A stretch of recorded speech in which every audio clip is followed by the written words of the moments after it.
আজকে আপনাদের সাংবাদিক ভাইদের এবং সবাইকে আমি আমাদের এই একটা সঞ্জয় কুমার শীল কর্তৃক সম্পত্তি দখল ও প্রাণনাশের হুমকির প্রতিবাদে সংবাদ। রনি রায়, আমার পেশা হচ্ছে আইনজীবী। আমি গাজীপুর জেলা আইনজীবী সমিতি থেকে 2007 সাল থেকে আমি অদ্যাবধি পর্যন্ত রেগুলার প্র্যাকটিশনার আমি। তো আমাদের বাই বার্থ জন্মসূত্র আমরা গাজীপুরের, এখন পৈতৃক বাড়ি রঘুনাথপুর। তো আমাদের দুইটা বাড়ি, আমরা বেশিরভাগই ঢাকাতেই সব সেটেল। বাট আমাদের এখানে আসামিত থাকা অবস্থায় পরিতোষ কুমার শীল, আমার জ্যাঠা অনেক আগেই মারা গিয়েছে, ওনাকে আমি দেখি নাই। আমরা শুনেছি যে আমাদের অনেক পৈতৃক জায়গা আছে, বাট ভোগ দখলের মতো আমাদের মানে আসার সময় হয় না, বা দখল করার মতো বা ওখান থেকে কিছু নেওয়ার মতো আমাদের অ্যাবিলিটি তখন ছিল না, কারণ সবাই ব্যস্ত ছিল। আমার বাবা জব করতো, উনি লেবার ডিরেক্টর ছিল। আমার সঞ্জয় কুমার শীল, তাদের ফ্যামিলি সম্পর্কে আমি একটু বলি। তার বাবা পরিতোষ কুমার শীল, সে ছিল একজন আপনাদের এখানে যে কি বলে ঘের। তো এট এ টাইম আমার বাবা বেঁচে থাকতে পরিতোষ কুমার শীলকে কয়েকবার বলা হয়েছে যে আমাদের জায়গা, আমাদের ভাগেরটা যেটা আছে আমাদের, তুমি এটা বন্টন করে দাও। তো উনি বিভিন্ন টাইমে বিভিন্ন কথাবার্তা বলে আমাদের ইরেজ করে যেত। তো এক টাইমে আমার দাদি যখন মারা গেল, তখন আমরা আসলাম। আসার পরে তখন বললাম যে আমার তো জায়গাই চিনি না, আমাকে জায়গা টাকা দেখাও। কয় তখন জায়গা আমরা মাই দেখাবো না, জায়গা ঠিক আছে। তো জায়গা আমাদের হাইটা দেখাইলো। দেখানোর পরে আপনার আমাদের কাগজ দিল, BRS রেকর্ডিও কাগজ আমাদের দিয়ে দিল, বললো যে 3 ভাইয়ের নামে তোদের নামে রেকর্ড আছে, সন্তোষ কুমার শীল, পরিতোষ কুমার শীল আর দুলাল চন্দ্র শীল তো মারা গেছে, তার ছেলে মিলন শীল, তাদের নামে রেকর্ডভুক্ত জায়গা, এই যে কাগজ নো। তো সেই কাগজ নেওয়ার পর তখন আমরা বুঝলাম যে না, আমরা মালিকানা ঠিক আছে। দেন আমরা ঢাকাতে চলে গেলাম। তো কয়েক বছর যাওয়ার পরে আমার কাকা অসুস্থ ছিল, ওনার কিডনির পেশেন্টের রুগী ছিল। ঢাকাতে যাওয়ার পরে যাবতীয় দেখাশোনা, ডাক্তার দেখানো সবকিছু আমি করতাম, আমি নিজে নিয়ে যেতাম সবসময়। তো কাকা 2018-তে মারা গেল। আমার বাবা আবার ক্যান্সারের পেশেন্ট ছিল, 16 থেকে ক্যান্সার, বাবার 24-এ মারা গেল। তো এই যে টাইমটার মধ্যে আমাদের সবাই রোগ বিসুখ নিয়ে দৌড়াদৌড়ি করতাম, সব বিক্রি করে দিতে হয়। তো এই পজিশন অবস্থায় তখন আমার বাবা মৃত্যু হইলো। মৃত্যু হওয়ার পরে তারা কেউই আমার বাবাকে দেখতে যায় নাই, অসুস্থতার টাইমও দেখতে গেল না, মৃত্যু হলো দেখতে গেল না। দেন আপনার শ্রাদ্ধের দিনও তারা কেউ গেল না, এবং শ্রাদ্ধের দিন আমাকে ফোন দিয়ে তারা বিরক্ত করলো যে আমি বলে তখন তাদের লোক পাঠাইছি। অর্থাৎ ওই 15 দিন হয়েছে, 15 দিন তো আমি আপনাদের পিরিজপুর কাকলি কিছুই চিনি না, আমি লোক কখন পাঠাইলাম? সে আমাকে, আমি মন্ত্র পড়ছি আমাদের সাথে, তখন আমাকে তারা বলতেছে তুই কি লোক পাঠাইছিস কিনা। তারপর আমি বললাম যে আমরা এখন ব্যস্ত আছি, তোরা এই কথা না বলে তোরা বলতে পারতি যে অনুষ্ঠানটা কিভাবে হচ্ছে, আমরা আসতে পারি নাই, সরি এই ঘটনা। তোরা তো এইভাবে বলতে পারিস না, তোরা কিভাবে কি শিখছস জীবনে। যাক, এটা হওয়ার পরে পরবর্তীতে কিছুদিন পরে তারা আবার আমাকে ফোন দিয়ে বলতেছে জায়গা বেচবা কিনা। আমি বললাম হ্যাঁ, জায়গা তো আমরা বিক্রির একটা পরিকল্পনা করতেছি, যেহেতু আমরা ওখানে সেটেল হবো না। তখন তারা আমাদের বললো যে জায়গা আমরা রাখবো। ঠিক আছে, ওকে ফাইন, জায়গা রাখলে আসো, কিভাবে কি করবা। রাত 10টার সময় আসে, আইসা নিচে কলিং বেল চাপে। আরে কে রে, এত রাত্রে একজনের মাসে মানুষ তো উইদাউট ইনফরমেশনে আসাটা একটা খারাপ। তারপরেও আত্মীয় উঠতে দেই, কথা বলে আবার যাই গিয়া। একবার কাকারে, প্রত্যেকবারই কাকারে নিয়ে গেছে। এক টাইমে নিয়ে যায় তারা একটা দরদমস্ত করলো। ওখানে গিয়ে একরকম কথা বলে, দেশের বাড়িতে এসে আরেক রকম কথা বলে, আমাদের বিরুদ্ধে আবার রিউমার ছড়ায় যে আমরা টাকা পয়সা সব আগে দিয়া শেষ, জায়গা তো আমাদের। এরকম কথাবার্তা আমরা বলছি, এরকম যদি বলিস তাহলে তো আমাদের জায়গা বিক্রি হবে না। তোদের যদি কিছু লাগে সেটা বল, তোরা আমাদের সহযোগিতা কর জায়গা বিক্রি করার জন্য, বা যেভাবে যদি যেভাবে সহযোগিতা করলে তোদের উপকার হয় সেটাও বল। কিন্তু তুই আমাদের তোরাও নেস না, আমরা যারা নিতে চাচ্ছে তাদের তুই বাধা দিচ্ছিস, এটা তো ঠিক না। ঠিক আছে, আমি মার সাথে কথা বইলা আমি জানাই দিচ্ছি। তার মার সাথে কথা বলে 1 মাস যায়, 1.5 মাস যায়, কোনো আর কথা হয়নি। দেন আমি তো আর বসে থাকবো না। তখন আমি লাবলু ভাই ঢাকা থাকে, আমি টঙ্গী থাকি। আমাদের পূর্ব অনেক, ওনার বাবা, আমার বাবা খুব বন্ধু মানুষ ছিল। তো ওনাকে বললাম যে ভাই একটা ব্যবস্থা করেন আমার জায়গাটা। এর মধ্যে আমার ছোট ছেলেটা আবার 6 মাসের আপনার প্রিমেচুর বাচ্চা হয়েছে, ওর আবার কানে হেয়ারিং এ প্রবলেম, কথা বলতে পারে না। তো ওখানে একটা ককলিয়ার প্ল্যান করতে হয় আমাদের, ওইটা 13 লক্ষ টাকা দাম। ওই প্ল্যানটার ভিতরে ডিভাইস আপনারা মেবি জানার কথা। তো তখন আমি ভাইকে বললাম ভাই একটা ব্যবস্থা করে। তখন আমি এই মাসুদ ভাইকে জানুয়ারির দিকে মেদি দিলাম 7 বছরের জন্য, যে ভাই তাইলে এরা তো আমার এরকম ছয়নাই করতেছে, আমার তো টাকা প্রয়োজন, আমার ছেলের আগে আমার করতে হবে। পরে মাসুদ ভাই ঠিক আছে, আমি এই স্ট্যাম্পটা ওনাকে লিখে দিলাম। পরে বললাম যে পরবর্তীতে টাকা প্রয়োজন হওয়াতে পরে আমি লাবলু ভাইকে বললাম ভাই তাহলে আপনি একটা বায়না করে নেন আপাতত, পরে রেজিস্ট্রি করে আমি দিতেছি।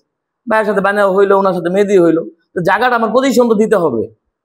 পজিশন আমি কিভাবে দেবো? আমি আইনজীবী, আমি তো কোনো মামলায় যাই নাই, কারণ আমি জানি যে এডিআর আমাদের মধ্যে একটা আছে, অল্টারনেটিভ ডিসপিউট রেজুলেশন, যেটা সবাই মানে। কোর্ট বলেন, পুলিশ বলেন, সবাই মানে যে আপোষ করে আসেন বাহিরে, কোর্টের বাহিরে আপোষটাই সবচেয়ে বড় আপোষ। তা আমি চেয়ারম্যান বরাবর 2টা দরখাস্ত করলাম যে এই যে 45 বছর ধরে আমার জায়গাটা তারা ভোগ দখল করতেছে, বিনিময়ে তো আমার কিছু দিচ্ছে না, তা আমার ওইটার একটা ড্যামারেজ দেন। আর আমার জায়গা নভেম্বরে আমি করলাম, এই অক্টোবরে করলাম, দেন উনি আমাকে ডিসেম্বরে কল করেছে।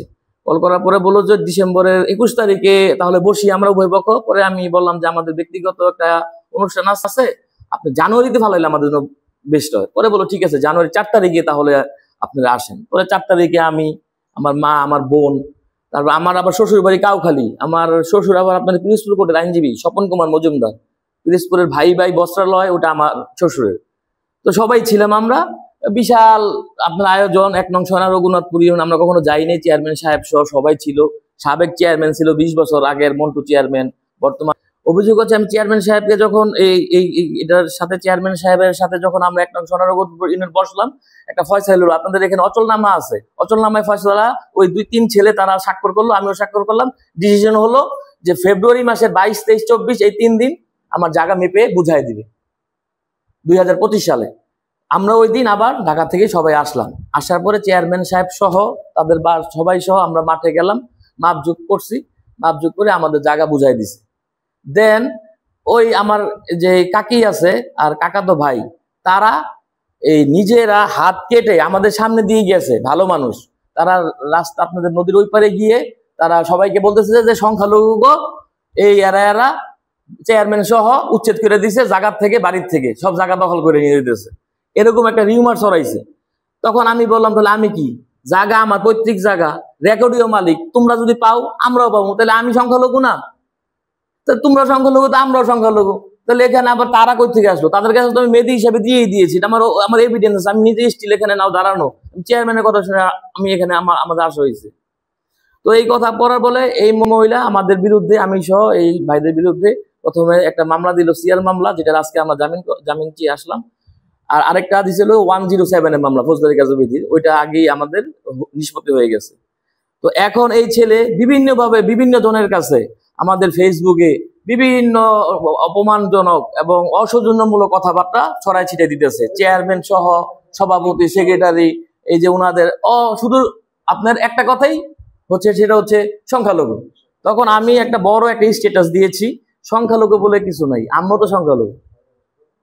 হ্যাঁ, সময় আমাকে ফোন দিছে, সেই ফোনের মধ্যে সে র্যাব পরিচয় দিছে, যে র্যাব 3-এর আমি অধিনায়ক বলছি, জুবাইর। আমি এলাম, এত রাত্রে আপনি কেন আমাকে ফোন দিয়েছেন? যে আমরা প্রশাসনের লোক, ফোন দিতেই পারি। আমি কিসের লোক? আমি আইনজীবী, গাজীপুর কোর্টের, আপনি বললেই কি আপনি এত রাতে ফোন দিতে পারবেন? ধৈর্য যখন তোমাকে লয়ে আমো অফিসে, তখন বুঝবা। তখন আমাকে বলতেছে যে ধরে নিয়ে আসবেন মানে, বাড়ির জায়গা বেচছো? আমি কেন বেচছি? পরে এই ভাইয়ের নাম বলছে, পরে চেয়ারম্যান সাহেবের নাম বলছে, পরে আরেকজন কি নাম বলছে আমি চিনতে পারি নাই। আমি বলছি আপনি মূল কথা বলেন, এত কথা বলার আপনার রাত্রিবেলা সময় নেই। ধরে নিয়ে এলে বুঝবা তোমার বাসা এখানে এখানে না। আমি বলছি না, আপনি পারলে কিছু করেন। পরে আমি ফোন কেটে দিছি। দেন পরের দিন সকালবেলা 9:56-তে আবার ফোন দিছে, বলছে কোথায়? আমি বলছি আমি কোর্টে আছি। তারপরে আমি আপনার ওই ফোনের আইডি দিয়ে আমি তথ্য সব বের করছি। বের করার পরে ওনাদের আমি দিলাম, দিতে বলছে যে ওই ছেলে আর ওই সঞ্জয় একই সাথে ঘোরাফেরা করে, ওই সঞ্জয়কে দিয়ে ওই ছেলে এই কাজগুলো করাইছে। তখন আমি র্যাবেও কমপ্লেন করলাম, আমি প্রসিকিউশন মামলা অলরেডি হয়ে গেছে, আমাদের কোর্টে জানানো হয়েছে, কোর্টে সবাই মামলা অলরেডি চলো। এখন বর্তমানে হচ্ছে আমার সর্বশেষ কথা হচ্ছে, আমি যেহেতু আমার পৈতৃক জায়গা ওরা যদি ভোগ দখল করতে পারে, আমি কেন পারবো? রেকর্ডীয় মালিক যেহেতু সন্তোষ কুমারের ছেলে ওয়ারিস আমি একা, ও পরিতোষ কুমারের ওরা 3 ছেলে, তাহলে ওরা পারবে।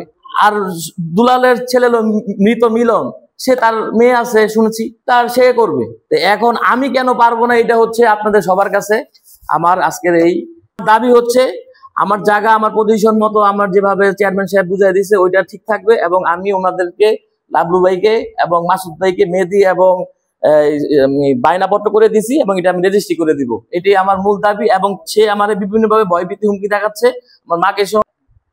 তো এটা থেকে আমি নিষ্পত্তি